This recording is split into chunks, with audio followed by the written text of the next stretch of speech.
Shalom Aleichem. Cet après-midi, on va étudier ensemble, ou plutôt, on va voir ensemble un petit tuyau. Comment tu peux arriver à Rosh Hashanah sans avoir peur, sans le stress. Là, on va ensemble voir un tuyau que j'ai trouvé dans la Gemara. Comment tu peux être sûr et certain, déjà dès aujourd'hui, qu'Hachem il va t'inscrire à Rosh Hashanah dans les livres de la vie, dans les livres de la santé, dans les livres de la réussite. Viens voir un tuyau. C'est rapporté dans Gemara Yoma, page 86, page Peivav Amud Bet. Rish Lakish dit, c'est lui qui a fait des péchés, je crois en français ça se dit malice, zdonot. Il a fait des péchés exprès. Il peut transformer ces péchés-là qui vont être considérés comme qu'il les a fait par erreur. C'est-à-dire les péchés, ils vont être inscrits dans le livre de ta vie, mais ça va être marqué que tu as fait par erreur. Rish Lakish aussi, il nous dit que c'est possible que tu peux faire tchouva sur des péchés graves que tu as fait par malice, et Hachem il va te les transformer comme si tu as fait des mitzvot. Par exemple, quelqu'un qui a transgressé Shabbat, il a fait tchouva, il a demandé pardon, Hachem il va considérer comme s'il a observé Shabbat et il va toucher un salaire pour ça. Qu'il a observé Shabbat, mais en réalité, il n'a pas observé Shabbat. Comment c'est possible? Ou par exemple, quelqu'un, il n'a pas jeûné à Kippour, il a mangé à Kippour, il savait que c'est Kippour, il était en bonne santé, il a fait par malice. Et après, il a fait tchouva, Akadosh Baruch Hu, il va écrire dans le livre de sa vie qu'il a fait ça par erreur. Alors les paroles de Rish Lakish, on dirait apparemment, il y a une contradiction. Une fois, il dit que quand tu as fait tchouva, alors Hachem il va considérer les péchés que tu as fait comme tu les as fait par erreur.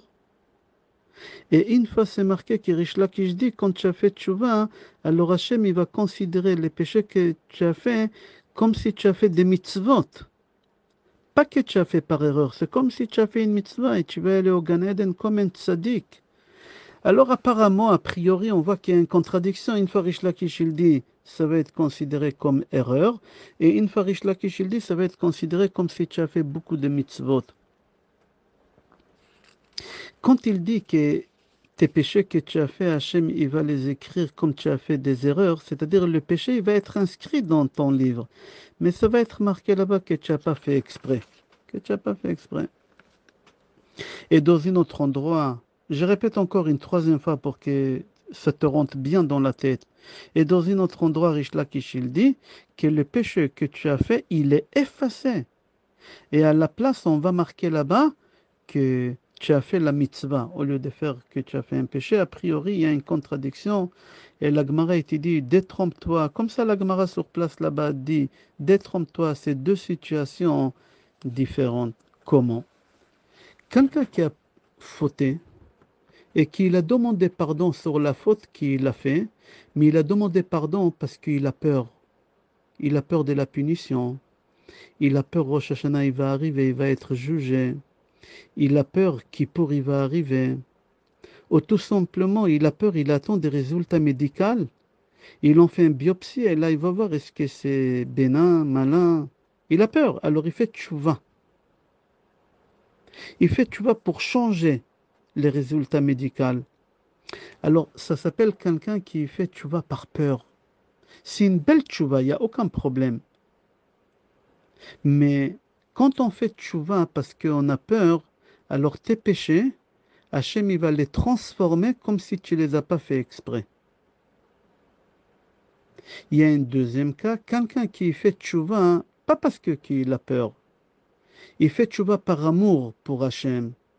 Il fait tchouva dans la simcha.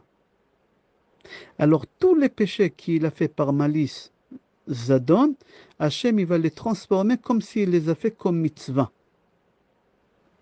J'espère que tu as compris. Des fois dans la vie, Hachem il prend les péchés que tu as fait et Hachem il va écrire que c'est par erreur. C'est quand tu fais tchouva par peur. Tu as peur des résultats médicaux, tu as peur des résultats du tribunal, tu as peur des Rosh Hashanah. Alors Hachem, il accepte ta tchouva.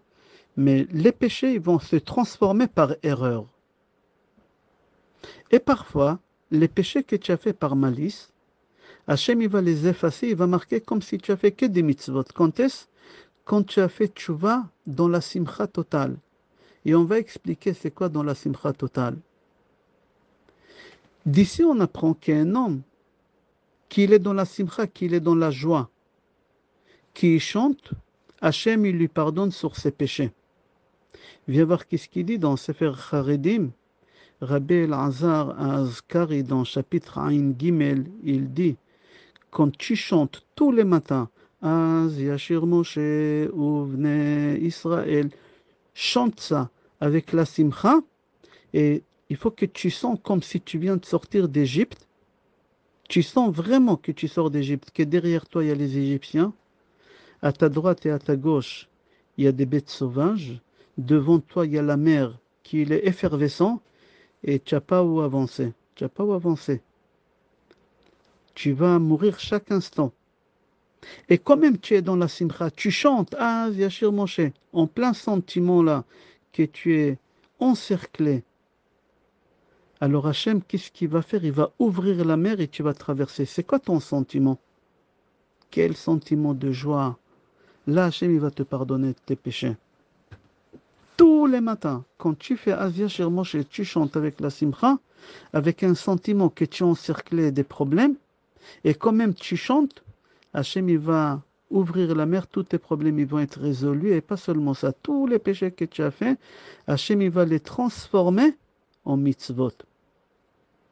Tu imagines quel sentiment tu as que derrière toi il y a des Égyptiens, à ta droite et à ta gauche il y a des bêtes sauvages, en face de toi il y a la mer, soudain la mer elle s'ouvre, quelle joie! Et tu traverses la mer à terre sec, il n'y a rien, la simcha que tu as. Au lieu de réfléchir que derrière toi, il y a les Égyptiens à ta droite et à ta gauche, il y a des bêtes sauvages, peut-être tu ne comprends pas l'image. Je vais te faire l'image réelle d'aujourd'hui. Derrière toi, tu as les impôts qui courent derrière toi. À ta droite, il y a le contrôle fiscal qui court derrière toi. À ta gauche, il y a un médecin qui court derrière toi pour te donner les résultats à Hachem Yatzilenu qui n'est pas bon. Et devant toi, il n'y a pas la mère, il y a ta femme qui elle demande le divorce. C'est-à-dire tu es encerclé des problèmes, les impôts, les redressements, le divorce, les maladies. Mais tu restes zen, tu restes dans la simcha, tu chantes à Hachem. Qu'est-ce qui va se passer? Tous tes problèmes ils vont être résolus. Soudain, ta femme, elle ne veut plus te divorcer. Elle va t'appeler de matin au soir, mon amour, mon chéri, mon trésor, mes yeux, ma lumière, ma vie. Sans toi, je suis rien. Tout, il va être transformé. Les impôts, ils vont te laisser tomber. Le redressement, il va tomber. Le médecin, il va te dire, il y a une erreur, tout va bien. Et pas seulement ça, tu vas entendre des bonnes nouvelles. Hachem, il prend tous tes péchés et il les transforme comme si tu as fait des mitzvot. Tu imagines pourquoi? Parce que tu étais dans la simcha. En pleine épreuve, les impôts, les redressements, les docteurs, le divorce, tu as fait que chanter, tu t'es mis entre les mains de Hachem. Regarde, là maintenant, je suis en train de te donner un tuyau que tu peux arriver à Rosh Hashanah sans crainte, sans avoir peur, sans stress. C'est pas moi, c'est l'Agmara, c'est Rish Lakish qui dit ça. J'ai donné les références. Dans Sefer Charedim dit, c'est lui qui chante tous les matins, Shachrit. Az Yashir Moshe, Hachem il lui pardonne tous ses péchés. Tous ses péchés, il n'a pas besoin de se lever tous les matins faire slichot. Il n'a pas sur quoi demander le pardon, il n'a pas de péchés. Il n'a pas besoin d'avoir peur des Rosh Hashanah qui va arriver. Il n'a pas besoin d'écouter le chauffard. Il n'a pas besoin à Rosh Hashanah de faire tashlir. Hachem, il lui pardonne sur tous les péchés qu'il a fait. Quoi, qu'est-ce qu'on t'a demandé de chanter? C'est tout. Chanter, zéro péché. C'est pas moi que je te dis, c'est Rish Lakish dans l'Agmara. C'est Sefer Charedim qui te dit ça. Qui parmi nous, il n'a pas envie de transformer tous ses péchés en mitzvot? Qui il n'a pas envie? Sache, chaque fois quand tu as un problème, et tu chantes, et tu restes dans la simcha, Hachem il prend tous tes péchés et les transforme en mitzvot. Dès que ton problème il est résolu, chante à Hachem, Mizmor, les Toda. Avec la joie, tu chantes, avec la simcha. Dis Nishmat Kol Chai. Prends sur toi maintenant de dire Nishmat Kol Chai Be'ezrat Hashem avec la simcha. Hashem, il prend tous tes péchés et les transforme en mitzvot. C'est pas comme ça des rabbins qui te promettent. C'est pas n'importe qui. Il te dit, si tu te trouves dans un état de joie et de chant, et tu ne stresses pas parce que tu attends un résultat d'un avocat ou d'un médecin, Hachem, il pardonne tous tes péchés. On ne t'a pas demandé de jeûner, on ne t'a pas demandé de pleurer, on ne t'a pas demandé de torturer, on ne t'a rien demandé. Regarde, c'est marqué aussi dans Shulchan Aruch. Shulchan Aruch, c'est pas chassidique, c'est pas kabbalistique, c'est pas mystique, c'est cartésien, c'est terre à terre. Regarde Mishnah Brura. Achafetz Chaim, dans Siman Nun Aleph, il ramène une halakha, il dit, celui qui dit Shira Tayam Besimcha, ידמה בדעתו כאילו באותו יום עבר בים ואמרה בשמחה נמחלים לו כל עוונותיו. Tu fais Av Yashir Moshe avec la simcha, avec un chant, tous tes péchés sont pardonnés. Dans ce cours-là qu'on est en train de faire ensemble, un cours très très court, mais il y a une bombe atomique. On est en train de découvrir un secret, comment tu peux arriver à Rosh Hashanah prêt. Je te conseille de profiter de chaque moment maintenant, de chanter, de danser, d'être dans la simcha, et faire tchouva dans la simcha et pas dans la peur. Shlomo Amelech, dans Shir Hashirim, dit Ani ledodi vedodi li. Les premières lettres, Ani, c'est Aleph, ledodi, Lamed, vedodi, Vav, li, Lamed, ça fait Elul. Les dernières lettres, Ani, Yud, vedodi, Yud, li, Yud, il y a 4 Yud. C'est-à-dire depuis le Rosh Chodesh Elul, pendant 4, 10, 40 jours jusqu'à Kippour, tu as une occasion de faire tchouva. Tu as une occasion de faire tchouva. Quand tu traduis mot à mot, Ani, Ledodi, Vedodi, Li, je suis à mon oncle et mon oncle est à moi. En français, j'ai vu, il y a des gens qui traduisent je suis à mon bien-aimé, mon bien-aimé. Pas du tout. Dod, Dodi, c'est Dod, c'est oncle. Je suis à mon oncle. C'est-à-dire, je suis proche à Hachem, j'appelle Hachem oncle. Ma question est pourquoi pourquoi Shlomo Amelech il appelle Hachem oncle? On a l'habitude d'appeler Hachem Abba, Avinu Shebashamayim. On l'appelle Melech, Avinu Malkenu. Depuis quand on a vu qu'on appelle Hachem Dod, oncle? Oncle, depuis quand? Demande à un enfant, tu préfères tonton ou tu préfères papa?